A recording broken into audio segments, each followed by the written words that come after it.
ce que le fils d'Elon Musk vient de dire sur Jésus va vous laisser sans voix. Tout a commencé comme un matin tranquille ordinaire à Los Angeles, les projecteurs du studio s'allumaient doucement. L'équipe de maquillage apportait les dernières retouches pendant que Elon Musk venait d'arriver sur le plateau. Il était accompagné de son fils de 5 ans nommé X pour une émission matinale très populaire.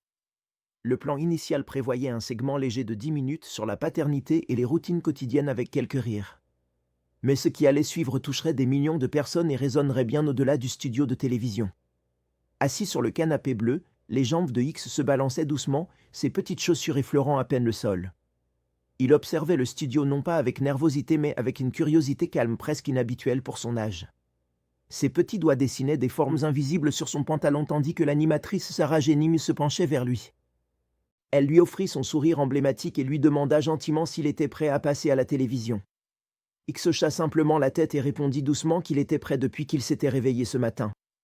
Elon sourit en posant tendrement sa main sur le dos de son fils avec une fierté évidente dans les yeux. Personne ne le savait encore, mais ces mots allaient être la chose la moins surprenante que le garçon dirait ce matin-là. L'émission démarra comme des milliers d'autres avec son jingle éclatant et les applaudissements enthousiastes du public en studio. L'animatrice fit son introduction fluide annonçant la présence du visionnaire Elon Musk et de son jeune fils X. Les caméras se tournèrent vers le père et le fils alors qu'Elon ajustait son micro avec un geste habitué. X cligna des yeux sous la lumière vive des projecteurs, mais resta remarquablement calme pour un enfant de son âge. Sarah posa une question sans risque à Elon concernant ce qui le surprenait le plus dans le fait d'être père. Pendant qu'Elon répondait avec éloquence, le regard curieux de X se perdit vers les plafonniers du studio télévisé. Puis soudain, sans que personne ne lui demande rien, il se pencha vers son père et chuchota assez fort. Le micro capta parfaitement sa question inattendue, « Est-ce que je peux parler de Jésus ?» qui figea le studio instantanément. Sarah cligna des yeux plusieurs fois alors qu'Elon s'interrompait au milieu d'une phrase, visiblement pris au dépourvu. Après un court silence, Sarah reprit contenance et répondit avec douceur qu'il pouvait bien sûr partager ses pensées. X se tourna alors vers la caméra avec un sérieux désarmant, sans agitation ni sourire forcé comme les enfants habituellement. Il parlait comme un enfant qui avait gardé une question trop longtemps dans son cœur, prête à déborder. « Les gens parlent beaucoup de Jésus mais ils ne l'écoutent pas vraiment », dit-il avec une simplicité foudroyante. Un silence total s'installa dans le studio, même dans la régie où le bourdonnement habituel se calma instantanément. Les doigts de Sarah se crispèrent autour de ses fiches tandis qu'Elon regardait son fils avec surprise mais sans inquiétude. Elle lui demanda doucement ce qu'il voulait dire, sans savoir que sa réponse déclencherait un véritable phénomène médiatique. Sa réponse allait enflammer les réseaux sociaux, interpeller les responsables religieux et susciter d'innombrables débats passionnés. X baissa les yeux un instant puis les releva, sa voix calme mais chaque mot tombait comme un petit caillou. Jésus a dit qu'il faut aimer les gens, même les gens méchants, mais les adultes ne font pas ça. Personne ne bougea dans le studio, les mains du caméraman restaient figées au-dessus de ses commandes techniques. Le producteur dans la régie ne donnait plus d'instructions et même Elon semblait ne pas savoir comment réagir. Ce n'était pas un moment préparé ou répété, c'était quelque chose de brut, de pur et d'incroyablement authentique. Sarah déglutit avec difficulté avant de noter que c'était une pensée très profonde pour quelqu'un d'aussi jeune. Elle lui demanda comment il avait appris à propos de Jésus, essayant de naviguer ce moment télévisuel inattendu. X haussa simplement les épaules et répondit qu'il apprenait dans les livres et en posant des questions à son père. Elon s'éclaircit doucement la gorge et expliqua qu'ils lisaient beaucoup ensemble et que X posait des questions surprenantes. Mais X n'avait pas terminé et ajouta que Jésus a dit qu'il faut pardonner aux gens en se tournant vers l'animatrice. « C'est difficile, j'ai essayé, mais parfois je suis encore en colère à l'intérieur », avoua-t-il avec une honnêteté désarmante. Sarah hocha lentement la tête en reconnaissant que le pardon était effectivement difficile, même pour les adultes. X la regarda alors très sérieusement et posa une question qui résonna comme un tonnerre silencieux dans la pièce. « Alors pourquoi Jésus a dit qu'il fallait le faire si c'est si difficile ?» demanda-t-il avec une confusion sincère. La question tomba lourdement dans l'atmosphère du studio, personne n'ayant de réponse simple à offrir immédiatement. Et pourtant, voilà qu'un enfant de 5 ans posait cette question non pas avec colère mais avec une curiosité authentique. Dans les coulisses, les téléphones commençaient à vibrer frénétiquement alors que les extraits étaient déjà partagés partout. L'assistant chargé des réseaux sociaux envoyait un message urgent au producteur signalant l'explosion du clip sur Internet. Le clip sur Jésus a atteint 500 000 vues en 10 minutes, annonçait-il avec une excitation à peine contenue. Sarah jeta discrètement un œil à son oreillette, recevant l'instruction claire de ne surtout pas interrompre l'enfant. Elle lui demanda doucement s'il avait déjà dû pardonner à quelqu'un, encourageant la poursuite de cet échange extraordinaire. X hocha la tête et raconta qu'un garçon à l'école avait pris son jouet dinosaure préféré récemment. J'ai un peu pleuré, mais ensuite je lui ai donné, je me suis dit que Jésus aurait fait ça. Elon se tourna vers son fils, la voix à peine audible, pour lui dire que c'était très gentil de sa part. X murmura en retour qu'il voulait juste faire ce qui est bien, avec une simplicité qui touchait tous les présents. La pièce était désormais complètement silencieuse, toute l'équipe technique observait ce petit garçon parler avec une sagesse innocente. Sarah demanda avec précaution si X croyait que Jésus existait vraiment, abordant un sujet habituellement délicat à la télévision. X acquiesça sans hésitation et répondit oui, parce que parfois quand j'ai peur, je dis son nom et je n'ai plus peur après. Des frissons parcouraient l'assistance et quelqu'un au fond de la pièce essuya discrètement une larme d'émotion sincère. La voix de Sarah trembla légèrement lorsqu'elle lui demanda s'il voulait dire quelque chose aux téléspectateurs à ce sujet. X regarda directement la caméra, inclina légèrement la tête et prononça des mots qui toucheraient des millions de personnes. Jésus a dit d'être comme les enfants parce que les enfants ne savent pas encore haïr, déclara-t-il simplement. Et juste comme ça, des millions de cœurs se fondirent simultanément devant leurs écrans à travers le pays entier. La régie était en ébullition silencieuse, les producteurs tapaient frénétiquement des messages sur leur téléphone portable. Le directeur de la programmation envoyait un message en majuscule ordonnant de ne surtout pas passer à la publicité. Sarah inspira profondément et demanda s'il y avait quelque chose que Jésus avait dit que les adultes oubliaient souvent. X acquiesça lentement et répondit avec une simplicité bouleversante, il a dit d'aider les pauvres sans aucune hésitation. Il continua en racontant qu'il y avait un homme sans abri près de chez eux qui dormait sur le trottoir. Une fois, je lui ai donné mon sandwich et j'ai demandé à papa si on pouvait aussi lui donner une couverture. Elon baissa les yeux vers ses mains, visiblement ému par les paroles et la compassion naturelle de son jeune fils. Sarah se pencha vers lui et lui demanda pourquoi il avait été en colère de voir l'homme encore là le lendemain. « Parce que je pensais que si tu fais quelque chose de bien, les choses tristes devraient disparaître, expliqua-t-il innocemment. Sarah avala sa salive avec difficulté, touchée par la profondeur de cette réflexion venant d'un enfant si jeune. X raconta qu'il avait demandé à Jésus pourquoi il ne réparait pas tout et qu'il avait un peu pleuré. Elon tendit doucement la main et prit celle de son fils dans un geste de tendresse et de soutien paternel. Je me suis dit que peut-être, Jésus veut qu'on répare certaines choses nous-mêmes, poursuivit X avec une sagesse étonnante. Le moment resta suspendu comme une teinture figée dans l'air, touchant profondément tous ceux qui assistaient à cette scène. Peut-être qu'on est censé faire partie de sa réparation, dit X presque pour lui-même, avec une profondeur philosophique bouleversante. Ce commentaire explosa instantanément sur Internet, réparé avec Jésus devenant viral dans le monde entier en quelques minutes. Des pasteurs y faisaient référence en temps réel et des célébrités partageaient la citation avec des émojis de cœur brisé. Une méga-église publia immédiatement « Un enfant de 5 ans vient de nous rappeler l'essence même de l'Évangile ». De retour sur le plateau, la voix de Sarah se brisa légèrement quand elle demanda si X croyait que Dieu l'écoutait. X la regarda puis leva les yeux vers le plafond, pensif, avant de répondre avec une certitude tranquille. « Oui, je pense qu'il écoute même quand on chuchote », dit-il avant d'ajouter après un court instant de réflexion. « Mais parfois les adultes sont tellement bruyants qu'ils ne l'entendent pas répondre », conclut-il avec une perspicacité stupéfiante. La régie ne suivait plus le déroulé habituel alors que des milliers de commentaires affluaient littéralement chaque minute. Des gens pleuraient dans leur cuisine, leur salle de classe ou leur voiture, touchés profondément par ces paroles innocentes.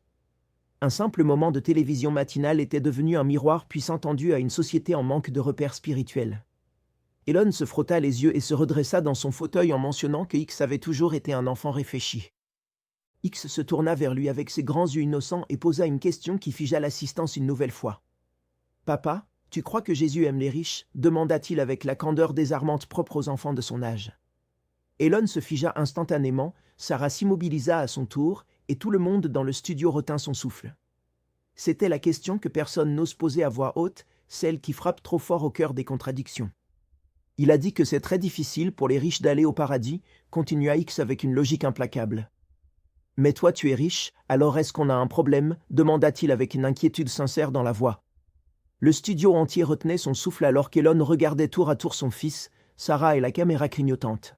« Non, dit-il doucement après réflexion, pas si on se souvient que l'argent est quelque chose qu'on utilise. »« Pas quelque chose qu'on aime plus que les gens, ajouta-t-il avec une sincérité qui surprit même les plus cyniques. X hocha lentement la tête, assimilant cette nouvelle perspective avant de conclure avec sa logique enfantine imparable. Alors on devrait donner plus, Jésus voudrait ça, affirma-t-il avec une conviction qui toucha des millions de téléspectateurs. Sarah était au bord des larmes et quelque part, à travers des millions d'écrans, une vague de conviction traversait les foyers. Elon restait immobile, son esprit brillant tournant visiblement à 100 alors face aux questions profondes de son fils. Il ne pensait ni à son image publique, ni aux gros titres potentiels, ni aux implications pour ses relations publiques. Il pensait simplement à son fils, ce petit garçon qui disait des choses plus percutantes que n'importe quel discours corporatif. Sarah remarqua son silence méditatif et prit le relais en demandant à X s'il parlait régulièrement à Jésus. X hocha la tête et expliqua qu'il lui parlait parfois quand il se réveillait et quand il faisait noir.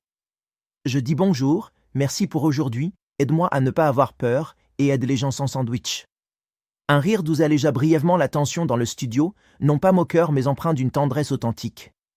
Sarah lui demanda s'il croyait que Jésus lui répondait, maintenant complètement investi dans cette conversation extraordinaire. « Pas avec des mots, répondit X, mais parfois ma poitrine devient chaude comme quand papa me serre dans ses bras. » Elon baissa les yeux, visiblement ému, les lèvres serrées pour contenir l'émotion qui montait en lui. X continua en partageant une observation qui résonnait avec une vérité troublante pour tous les adultes présents. « Je crois que les adultes oublient comment ressentir les choses, dit-il avec une perspicacité qui dépassait son âge. Il expliqua que quand on est petit, on ressent vite la joie, la tristesse ou la colère avec intensité. Mais les grands, ils essaient de ne pas ressentir, ils parlent beaucoup, c'est tout, conclut-il simplement. Elon expira longuement avant de murmurer qu'il croyait que son fils avait parfaitement raison sur ce point crucial. Sarah se tourna vers Elon et observa qu'il était l'un des hommes les plus connus au monde à ce moment. « Mais en ce moment, tu n'es qu'un papa, qu'est-ce que ce moment t'apprend » demanda-t-elle avec une curiosité sincère. Elon fit une pause réflexive, les projecteurs semblant soudain plus chauds et le monde extérieur étrangement plus petit. « Je pense que je passe beaucoup de temps à construire des choses, dit-il lentement avec une honnêteté inhabituelle. Mais peut-être que la chose la plus importante que j'aide à construire est déjà assise juste à côté de moi. » X se blottit contre son père, ses petites mains agrippant affectueusement la manche d'Elon avec une confiance totale. Sarah sourit en remarquant que c'était probablement la citation la plus mémorable de l'année dans leur émission. Mais X releva la tête, visiblement pas encore prêt à conclure cet échange qui captivait désormais le monde entier. « J'en ai une autre, annonça-t-il simplement, provoquant un rire léger et attendri de la part de Sarah.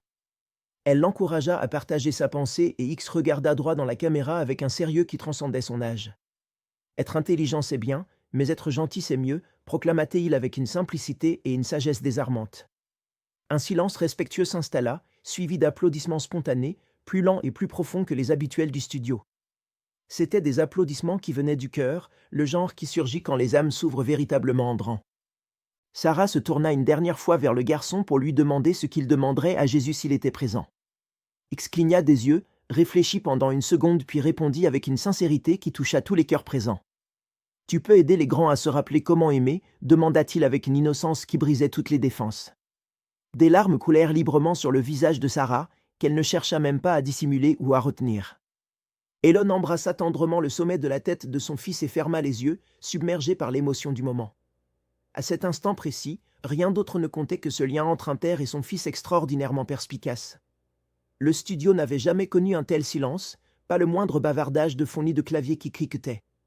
Même les néons semblaient s'adoucir, comme si tout l'espace physique retenait collectivement son souffle avec respect. Sarah s'adossa dans son fauteuil, les yeux encore humides et la voix à peine audible pour conclure l'échange. « C'est une belle question, X, murmura-t-elle tandis qu'Elon regardait son fils avec un regard nouveau et transformé. Il ne le voyait plus simplement comme un enfant qui pose des questions, mais comme un porteur de lumière tranquille.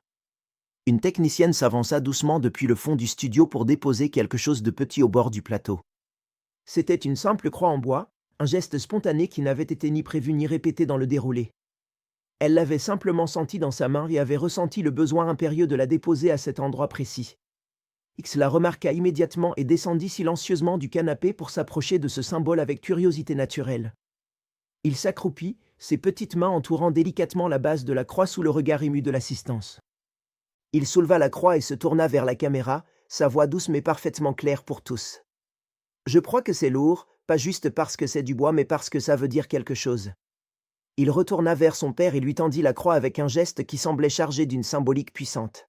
« Tiens papa, tu peux la tenir maintenant, dit-il avec la simplicité désarmante qui avait caractérisé toute l'interview. Elon fixa la croix dans ses mains, ses doigts tremblant légèrement alors qu'il regardait son fils avec étonnement. « Pourquoi tu me donnes ça, mon grand » demanda-t-il doucement, touché par ce geste inattendu et profond. X haussa les épaules avec la simplicité des enfants et répondit par des mots qui frapperaient comme un éclair. « Parce que toi tu répares les choses, mais ça pourrait peut-être te réparer toi, suggéra-t-il innocemment. La phrase frappa tous les présents comme une révélation. Sarah eut le souffle coupé par cette profondeur inattendue. Elon ferma les yeux, tenant la petite croix en bois comme le trésor le plus précieux qu'il ait jamais touché. « Merci » murmura-t-il simplement, tandis que X remontait sur le canapé, ses jambes se balançant comme avant l'interview. Pour lui, rien n'avait fondamentalement changé, mais pour les millions de téléspectateurs, tout était désormais différent.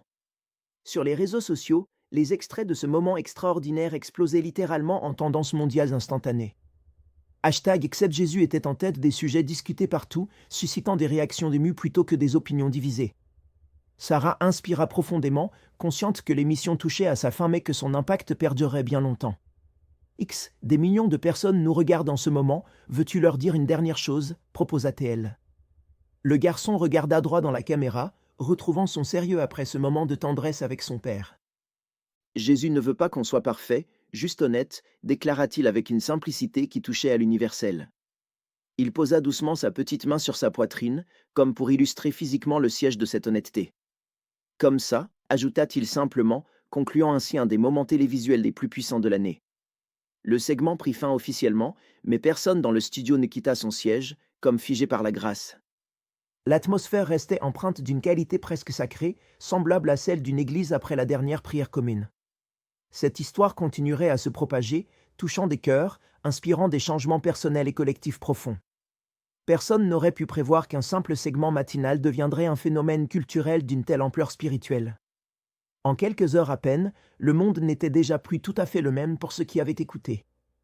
Ce qui avait commencé comme une simple émission matinale était devenu un véritable renouveau silencieux mais puissant.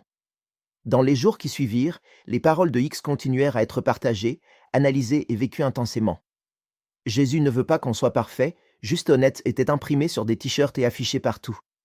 Peut-être qu'on est censé l'aider à réparer les choses devenait un mantra pour de nombreuses personnes inspirées.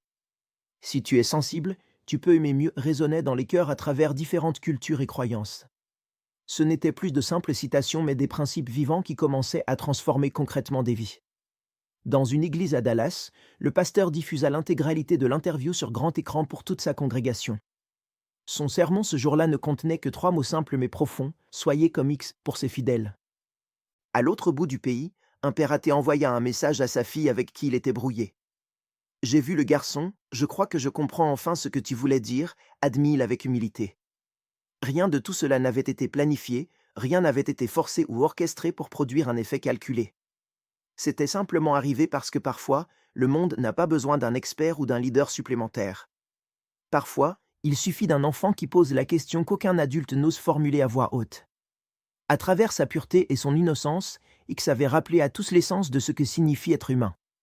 Dans un monde fracturé par les divisions, ses paroles avaient créé un rare moment d'unité et de réflexion partagée. Et c'est peut-être là que réside le plus grand miracle de toute cette histoire devenue instantanément légendaire. Pas dans ce qui a été dit, mais dans la façon dont ces simples vérités ont touché des âmes partout. Car il ne s'agissait pas d'avoir raison ou de gagner des arguments dans le grand débat de l'existence. Peut-être s'agissait-il simplement de retrouver cette capacité enfantine à voir le monde avec des yeux pleins d'amour. Et toi, quand as-tu laissé ton cœur être véritablement doux pour la dernière fois dans ta vie? Quand as-tu écouté comme un enfant, sans vouloir gagner, réparer ou tout expliquer avec des certitudes adultes? Si cette histoire t'a fait ressentir quelque chose de profond, ne laisse pas ce moment précieux s'échapper. Garde-le précieusement et laisse-le transformer doucement ta façon de voir le monde qui t'entoure chaque jour. Car au fond, nous sommes peut-être tous appelés à faire partie de cette réparation dont parlait cet enfant.